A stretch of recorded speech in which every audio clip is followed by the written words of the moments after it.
add some names to this, right? Like, there's no way we're not going to add names to this, I don't think. So let me just do this, and we could have just left. Yeah, let's just do it like this.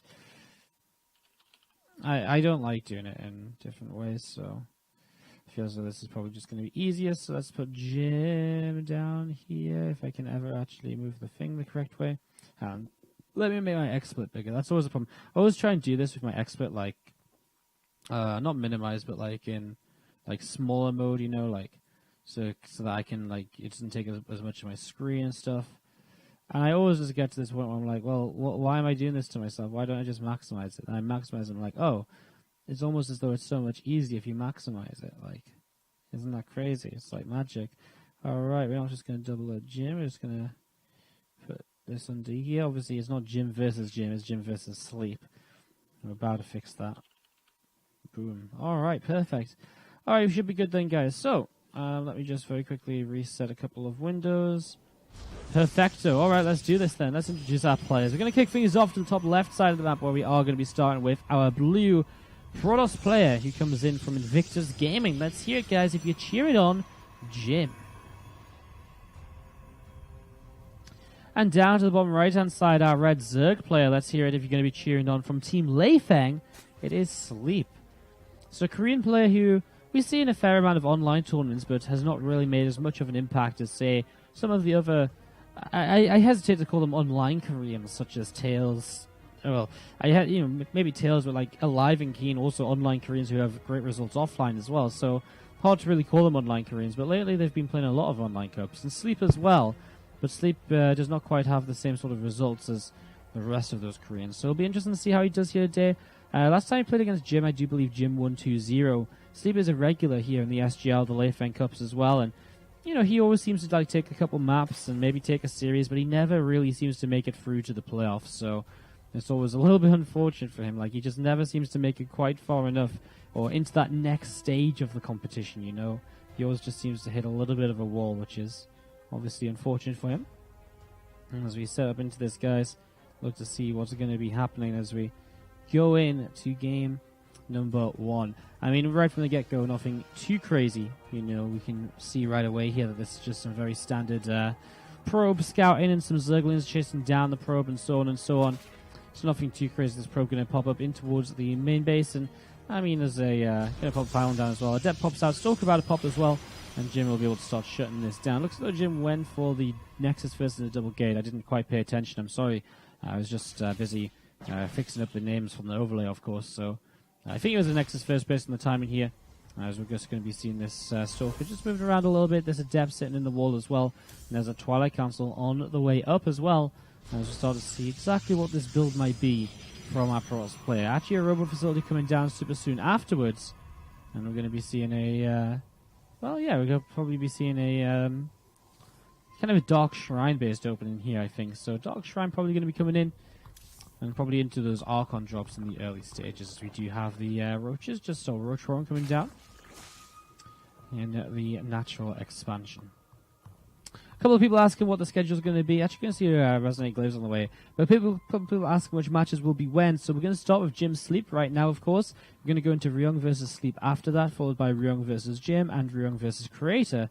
Then we'll finish the day with Creator versus Jim and Creator versus Sleep. So that's what our matches are going to be today, and that's going to be the order of them, providing nothing changes. I mean, sometimes some changes get made, sometimes certain players have to AFK or disconnect and things and bits and pieces, but for the most part, that is kind of what is going to be going on. That is the plan of what matches will be happening when. As you see these Zerglings moving forward, and Depth's going to start cleaning up these Lings.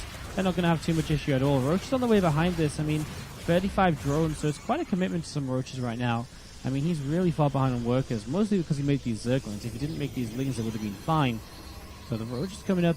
How aggressive is Sleep going to be? Is he going to make a whole bunch more units? Because he's got a lot of gas for Ravagers as well. He is moving across the map, so yes, he is. He is going to make some more Zerglings to reinforce this, more from those Ravagers, and really try and get super aggressive here in the next few moments. So here we go.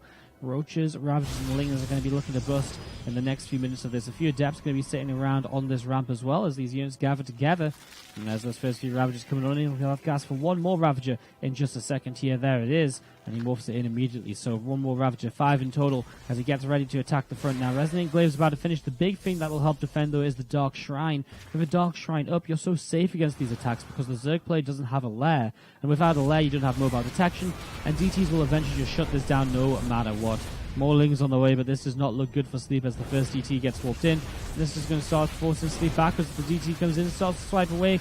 Corrosive Bowels will get rid of the first pylon on the high ground here. Mothership Core starting to fight against these few Ravagers as well. That's where the DT wants to be, getting rid of these high DPS units, the scary units as well, because they aren't with those Corrosive Bowels. It'll just do so much. Probes going down, as we do see. I mean, a little bit of damage being done here. A few drones going down across the map as well, though, as DT is also going to pick up kills on the natural, picking up the kill on the third hatchery. So while damage is being taken by Jim, it is still damage being dealt on the other side of the map as well.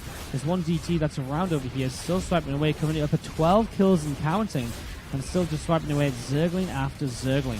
Now, 2 gates being unpowered is detrimental, but there's still 3 gates in the main base. And again, if you've got DTs up against an attack like this, it generally is going to mean good things. And that's exactly what we see here. Funny sounds outside. There's a little bit awkward momentarily there.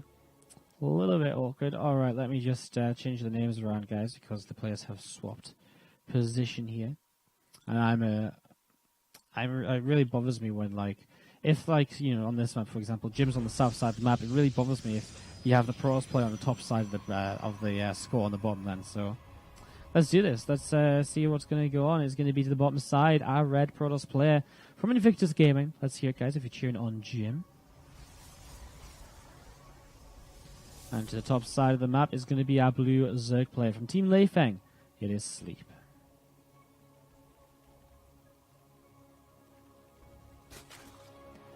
Alright. Game 2 of this best of 3. Obviously, Sleep very aggressive in Game 1 and just got shut down. Defensive DTs are really the be-all and end-all of attacks like that. It's one of those things where it's sort of like, is those, you know, are those sort of 35 drone-based all-ins worth it anymore? Because the DT Shrine comes down so often as a way to play with sort of like Archon harassment and so on. It's become so common as of late in the metagame that I don't really like the choice to go for the 35 kind of drone all-in. I mean, an earlier all-in hits way before DT's great, sure, that's fine. But that sort of all-in hits as the DT Shrine is finishing. And so DTs come in, and yeah, it's still a bit of a sketchy hull, but eventually the DTs clean up. You get DTs across the map to do some more damage and stuff. Like, it just goes so well in the end. So, crazy stuff. As we step up into game number 2 of this series, looking to see how things are going to go as we see Nexus first once again from Jim. I mean, obviously no surprise on Varney to go Nexus first with that in-base expansion. It's very much so to be expected. So, nothing really too surprising about that as we set up here into game 2 of this best of 3 series between Sleep and Jim. Our first series of the day in the SGL. Can't hear no ducks? Well, that's good.